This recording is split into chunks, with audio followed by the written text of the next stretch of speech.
Okay, let's set the scene here. This weekend, wow. Soccer fans in North America, you are looking at a genuinely wild, high-stakes game, winner take all. Yeah, it's MLS versus Liga MX. But it's not for a regional trophy like you might think, the Champions Cup or something. No, this is much bigger. It's for a coveted spot in a massive global tournament. Right. And for this deep dive, we've pulled together a whole stack of sources. You sent us articles, analysis, some listener input too, which is great. We're going to try and unpack everything about this, unexpected matchup.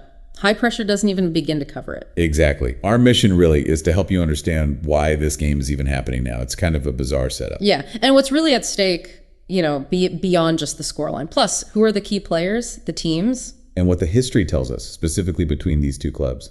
So let's dive in. The core event. It's a single match, just one game. Saturday, May 31st, BMO Stadium, Los Angeles. And the stakes, they couldn't be much higher, honestly. The winner gets a place in the first ever expanded 32-team FIFA Club World Cup. Which is happening right here in the U.S. next summer. That's the one. And here's where it gets, kind of mind-blowing. The money. Oh, the money. The incentive just for getting into this tournament is staggering. Sources are saying the winner is guaranteed $9.5 million just for showing up. 9.5 million. And that's just the start. It's part of a reportedly $1 billion prize pool for the whole tournament. $1 billion. Wow. Yeah, the champion could apparently earn up to $125 million. Which is why some analysts are calling this single playoff game and this one game on Saturday the most expensive game in North American soccer history because of that guaranteed payout. Just think about that number, that 9.55 million. For a lot of clubs, maybe outside the absolute global elite. Oh, absolutely. That's potentially more than their entire operating budget for a season, or, way more than winning their domestic league. It's game-changing money. Literally changes the financial picture overnight for whoever wins. And this game decides who gets it. Plus, where the winner goes, they slot right into Group D at the Club World Cup. Woohoo. Brazil's Flamengo, Esperance De Tunis from Tunisia, and England's Chelsea FC. Wow. Okay. Instant global spotlight. Exactly. Top tier stuff. Okay, but this feels weird, unusual. How did we even end up here? Why is there suddenly a playoff for a Club World Cup spot like this? That's the really unique part, isn't it? This match, it exists for one reason only, because Club Leon, the Liga MX side. The ones who won the CONCACAF Champions Cup in 2023. That's them. They already qualified for the Club World Cup, but they got disqualified. Disqualified? Why? What happened? It came down to FIFA's rules on multi-club ownership. MCO, you hear about it a lot now. Right. The rules trying to stop conflicts of interest if one group owns multiple teams in the same competition. Precisely. In this case, Leon and CF Pachuca both had qualified for the Club World Cup. Right. Well, they're owned by the same group, Grupo Pachuca. So that triggered the rule. It did. And FIFA's decision to remove Leon was upheld by the Court of Arbitration for Sport, CAS. That's like the highest court for sports disputes. So Leon was out. So this playoff is the direct result. It's basically FIFA scrambling for a quick solution to fill that spot. That's exactly what it looks like based on the sources. A rushed fix. Leon apparently felt the ruling was pretty harsh. They argued, that no real sporting principle was violated in their case. But, the decision stood. The spot was open and they needed someone to fill it quickly. Yeah. Which leads to the next question. Okay, so why LAFC and Club América? How were they picked for this playoff? Good question. So LAFC was chosen because they were the runners-up in that 2023 CONCACAF Champions Cup. They lost the final to Leon, the team that got disqualified. Okay, makes sense. Direct connection there. And America. America got the nod based on the FIFA Club World Cup Confederation ranking for CONCACAF. They were the top-ranked team in that specific ranking after the 2024 Champions Cup finished. It's the metric FIFA used for some other qualification spots too. Got it. So one based on losing to the disqualified team, the other based on like a longer term performance ranking. Kind of sums it up, yeah. Recent history versus a cumulative score. Okay, let's get into the teams themselves then. First up, LAFC. And MLS Power, obviously. Those 2023 CONCACAF runners-up. They're coming into this game pretty hot in MLS terms. An 8-game unbeaten streak. 3 wins, 5 draws in that stretch. Yeah, finding some rhythm. Though it's worth noting their manager, Steve Cherundolo, he's confirmed he's leaving at the end of the season. Adds a bit of an extra layer, maybe. It could, yeah. And facing them, Club America. I mean, a true giant of Liga MX. People call them the Real Madrid of North America. You hear that comparison a lot. Historically, Mexico's most successful club, right? 13 Liga MX titles. Absolutely. And the analysis points out their spending power. Highest roster spend in Liga MX.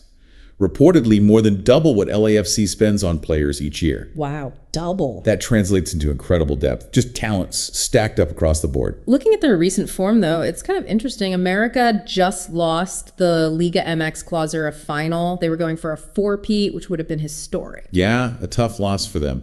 And some sources suggest they might be a bit worn down physically and mentally from that really intense final series. That could also backfire for LAFC, couldn't it? That disappointment could fuel them like crazy for this sudden chance at a different kind of glory. Exactly. High motivation potential there. Yeah. Plus, there are some question marks around key players, like their captain, Henry Martin, and Brian Rodriguez. Remember him at LAFC? Oh, yeah. Former LAFC winger. Well, both got called up for national team duty training camps.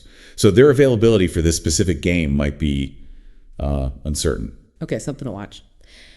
And LAFC, they had that draw recently, but generally, their league form's been good since they got knocked out of the CONCACAF Champions Cup this year by Inter Miami. Right. Found their stride domestically.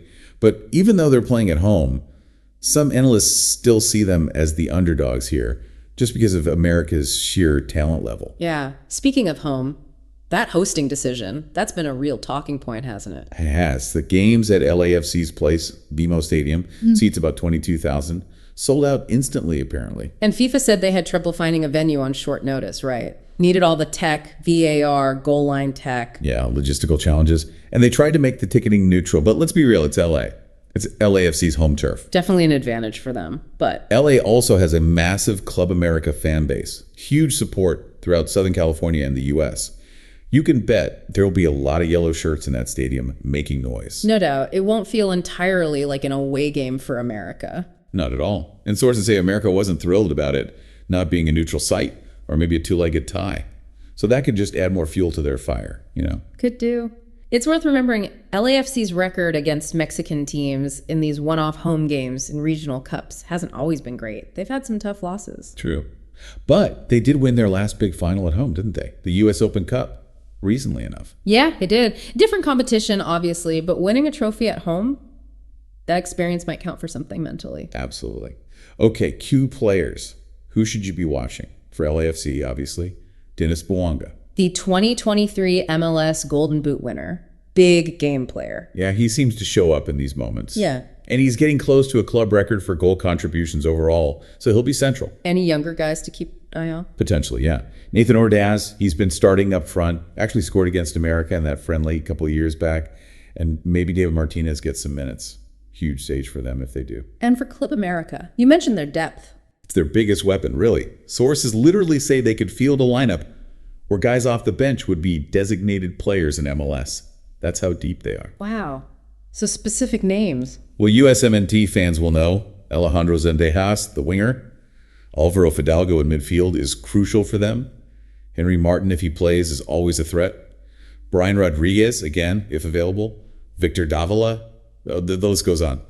Serious quality everywhere. Okay, let's look back a bit. The history between these two clubs specifically. What's the most recent big one? That would be the 2020 CONCACAF Champions Cup semifinal. That was a memorable one. Oh, yeah, that game was wild. LAFC won that, right? 3-1. They did. And it was dramatic. They went down a goal, had a player send off red card. Looked like it was over. Pretty much. But then, 2 quick goals from Carlos Vela, a real club legend, and Latif Blessing nicked the winner in stoppage time. That was a massive win for LAFC fans. Beating America like that, coming from behind. Huge moment. Felt like a statement against the, traditional Liga MX dominance narrative. They played more recently too, though. A friendly. Yeah, 2022. Leagues Cup showcase thing. Drew 2-2, then America won it on penalties. Less significant, but still a meeting. And just stepping back, the broader MLS versus Liga MX picture. How do these two stack up? Well, LAFC's record against Liga MX teams since they started in 2018 is actually pretty balanced in official games. 5 wins, 5 losses, 1 draw.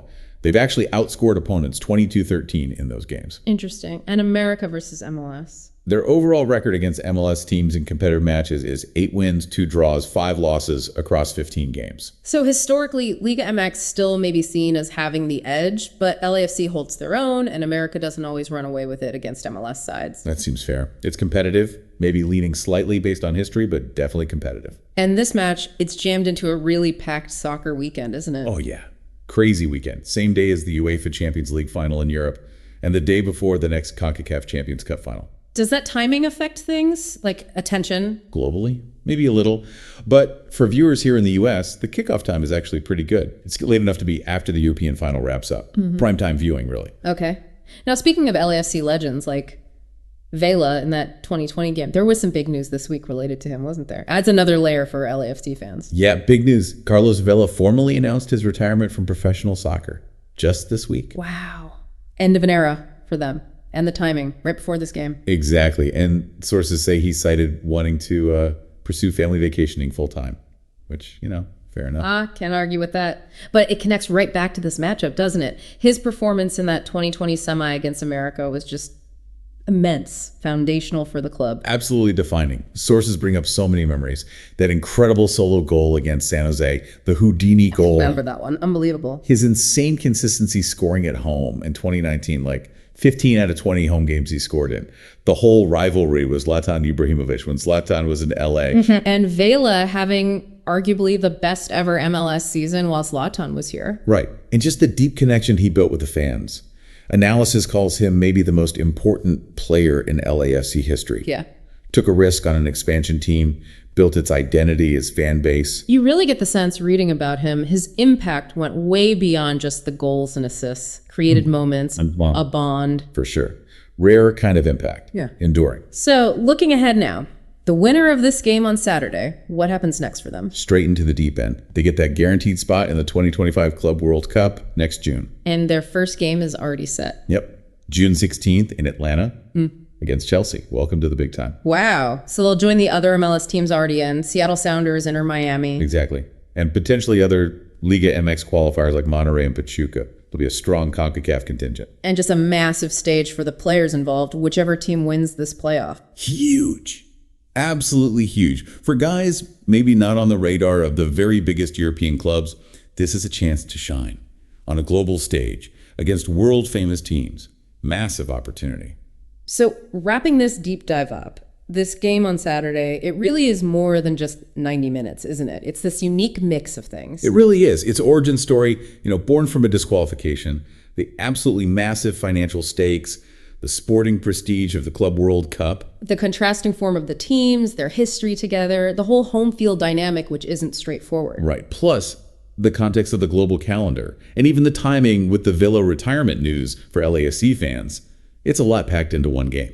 This wasn't planned years out. It's a moment that just sort of happened. Unusual circumstances, but with huge implications for both clubs, for both leagues, really, on the world stage. And you see the different layers of motivation, right? The glory, the money, league pride.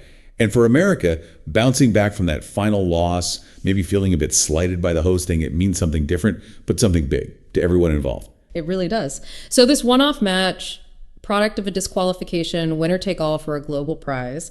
As you reflect on all this, maybe consider what this game means for that always evolving MLS versus Liga MX rivalry. Yeah, and maybe ask yourself, are these kinds of high-stakes, slightly chaotic one-off events maybe a glimpse of the future for how these leagues compete? Or is this just an extraordinary kind of weird moment we might not see repeated? Something to think about.